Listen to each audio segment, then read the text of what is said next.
Back when I was in the seminary, we went on a pilgrimage to the Holy Land, and one of the most striking things that we saw in the Holy Land was this exhibit in Jerusalem called "Who is the Man on the Shroud?"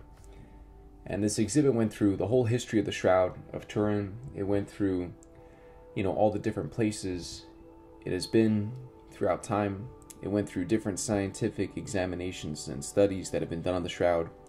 How even scientists have found parts of plants that come into bloom only in Jerusalem and only around the time of the Passover.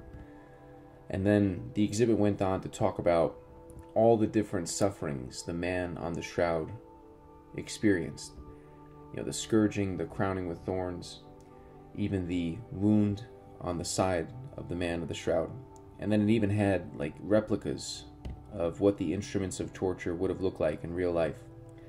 The Roman scourging whip, the flagellum, the crown of thorns, what these would have looked like in real life.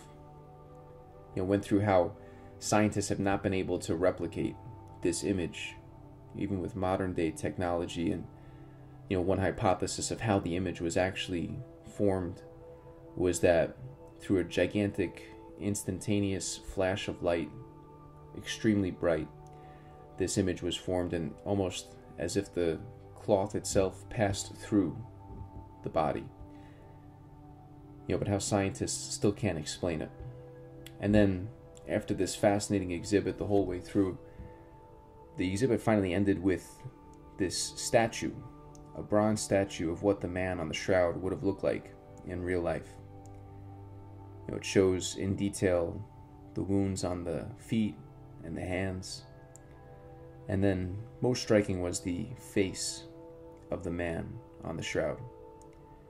And the priest who was leading the whole exhibit, leading us through, he asked us, he said, what does the face of this man say? What does the face of this man show?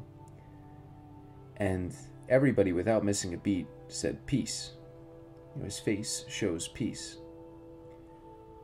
And then the priest asked us, after knowing everything that this man on the shroud suffered and went through, and seeing this look of peace on his face, who do you think the man on the shroud is?